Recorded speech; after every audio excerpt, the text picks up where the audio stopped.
Do you know people who seem extremely self-confident and self-assured and are also sometimes very self-centered, who are perhaps even selfish and who only pursue their own interests? Do you want to learn how to deal better with these people? Or do you sometimes wish to have more self-confidence without becoming a selfish person? The psychological key for understanding healthy and unhealthy narcissism can reveal itself in the archetype of the king, in the tradition of Jungian psychology. We give you this key and tell you also how to recognize the personality archetype of the king or a narcissist and give you some tips on how to deal with this kind of person. At the end of this video, we also tell you how an unbalanced king or narcissist can rebalance their personality. How to understand narcissists. The archetypal king in 10 points. Point 1. What makes the archetype of the king tick? The archetypal king belongs to the choleric temperament. He is self-centered and he is primarily interested in his own superiority, his advantages, his status and the fulfillment of his needs. So his needs are status, appreciation and recognition. The king archetype believes himself to be valuable and that he deserves success and recognition. He is convinced that he works well and can achieve anything. Initially, we talked about healthy and unhealthy narcissism. Actually, narcissism is always pathological. It is the unbalanced side of the archetypal king, who also has important strengths and competencies. As explained in the intro video of this series, it is important for a healthy psychology to focus not only on the sick form of a personality trait, but on its positive qualities. The strengths and competencies of the king archetype, point 2, are self-confidence, self-esteem and dignity. These are the main qualities of the king archetype. In addition, he is completely in his element when it comes to representation and leadership. He can be a very good manager if his team is loyal to him. Point 3. His weaknesses.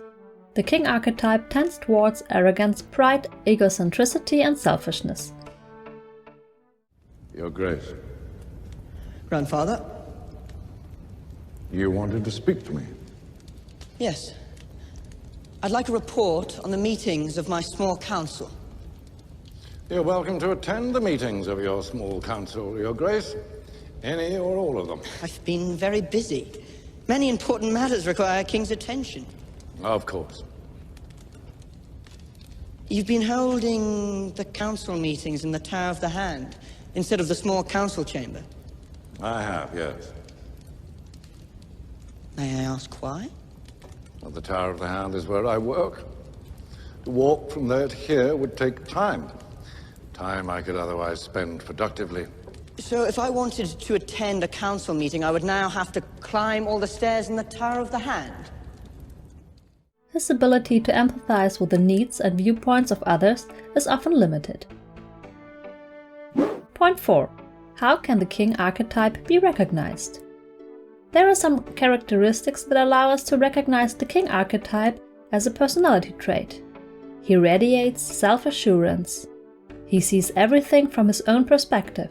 He talks more about himself than about others. Status and rank are important to him. He is strongly convinced of himself and can be a charismatic and energetic or even a vigorous leader. Donald Trump is a clear example of the king archetype. I would build a great wall, and nobody builds walls better than me, believe me. I will be the greatest jobs president that God ever created. Another person who is a good example of the king archetype is Kanye West, as we can see from his Twitter account. Have you ever thought you were in love with someone but then realized you were just staring in a mirror for 20 minutes? I need this horse. Kings need horses. The king archetype can be confused with the archetype of the ecstatic, whereas the unbalanced form of the ecstatic is the impulsive type of the emotionally unstable personality disorder. There is also a danger of confusion with the archetype of the charmer and the guardian. These are the archetypes associated with histrionic and paranoid personality disorder. Point 5. How does a king or a narcissist react in conflict situations? The king and the narcissist have two defense mechanisms or two typical behaviors of how they deal with conflicts. The first defense mechanism is projection. In a projection, one's own instincts, affects, moods, intentions, and valuations are attributed to the other person, according to the motto, "A thief sees thieves everywhere." In this defense mechanism, the fault never lies with the king, especially with the unbalanced type, but always with the others. What do you say the Americans were scared, though? I guess nearly 200 dead, 14,000 who are sick, millions, as you witnessed, who are scared right now. What do you say to Americans who are watching you right now who are scared? I say that you're a terrible reporter. That's what I say. Go ahead. I think it's a very nasty question, and I think it's a very bad signal that you're putting out to the American people. The American people are looking for answers, and they're looking for hope. And you're doing sensationalism, and the same with NBC and Comcast. I don't call it Comcast. I call it Concast. Let me just for whom you work. Let me just tell you something. That's really bad reporting. And you ought to get back to reporting instead of sensationalism. Let's see if it works. It might and it might not. I happen to feel good about it, but who knows? I've been right a lot. Let's see what happens. The second typical behavior is projective identification. In this case, one's counterpart is unconsciously influenced in such a way that they accept the identity and motives ascribed to him and thus fulfills the projected expectation. Point 6. The king in mythology. The archetype of the king, like all personality archetypes, is a basic pattern of human experience. We find the archetypal king in many myths and fairy tales. Some examples are King Arthur in British mythology, Zeus in Greek mythology, and Jupiter his Roman equivalent. Ra and Marduk correspond to the king archetype in Egyptian and Babylonian mythology respectively. And finally we find King David in biblical legend. In the modern myth, we also find the archetype of the king. For example, in Game of Thrones, Robb Stark represents a balanced king type, whereas Joffrey Baratheon and Viserys Targaryen are unbalanced kings and narcissists respectively.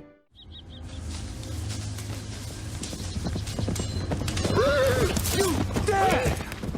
You give commands to me! To me! You do not command the dragon. I am Lord of the Seven Kingdoms. I don't take orders from savages or their sluts. Do you hear me? In Harry Potter, Gilderoy Lockhart is also a narcissist. Here are some more examples.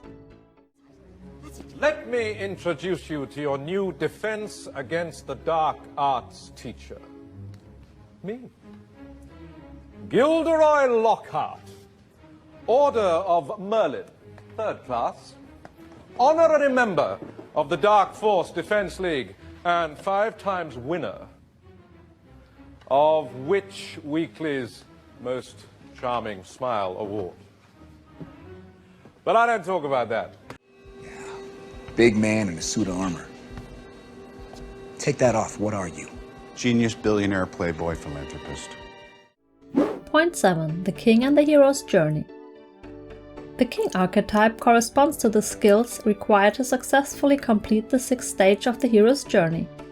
This stage is about the new status the hero has achieved, for example through his successful fight or by overcoming other challenges on the road of trials. In some myths, the hero becomes the new king of a country. In other myths, he receives the status of a hero. For example in Star Wars, where Princess Leia gives the medal to Luke and Han Solo for their special merits. By the way, you can find out more about this stage in our video series about the hero's journey, link in the description. Point 8. How can you recognize a narcissist? If you can recognize the personality archetype of the king in a person, you will certainly find it easy to recognize his pathological manifestation, namely the narcissist, because his personality traits are even more pronounced and turn out accordingly negatively. The DSM-5 describes the 9 characteristics of a narcissistic personality disorder under classification 301.81 or F60.8 in ICD-10.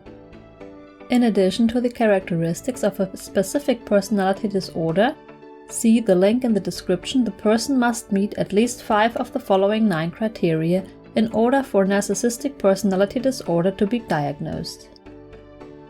First characteristic. The affected person has a grandiose sense of self-importance and exaggerates their talents and achievements. They expect to be recognized as superior without corresponding achievements. Second, the affected person is preoccupied with fantasies of unlimited success, power, brilliance, beauty, or ideal love. Third, they believe themselves to be special and unique and can only be understood by or should associate with other specials or high-status people or institutes. 4. They demand excessive admiration. Fifth characteristic.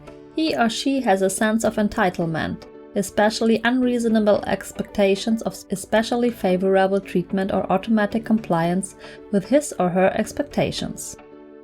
6. They are interpersonality exploitative. That means they benefit from others in order to achieve their own goals. 7th. They show a lack of empathy and are unwilling to recognize or identify with the feelings and needs of others. 8th. They are often envious of others or believe that others are envious of them. And finally, point 9. They show arrogant, haughty behaviors or attitudes. Maybe we'll make videos about personality disorders later, perhaps in an extra channel. Simply subscribe to our channel and when the time comes, we will let you know, or subscribe to our newsletter. Please find the link in the description. The narcissist is one of the typical difficult personalities. If your boss, spouse or life partner, a parent or child suffers from a narcissistic personality disorder, it is usually quite challenging for the environment. So the question arises, point 9, how to deal with a king or a narcissist. Here are a few initial tips. In order to deal well with a king and narcissist, it is important to understand what is important to them and what their point of view is, as they are always willing to get involved if their needs are met. They are also motivated by the fact that their status or leadership can be confirmed thereby. To build a good relationship with them, you can confirm and praise them. In this way, you show them that you agree with them, and for them this means that they are a wonderful person. Most of the time, they are not very good at accepting criticism. They have difficulty seeing or admitting their own faults. If you want to give them negative feedback, you should always try to describe neutral facts without judging or reproaching them. Don't expect them to admit their mistakes and instead try to formulate things positively. For example, instead of saying, "Do this rather than that," you can say, "It would be even better if you could do this."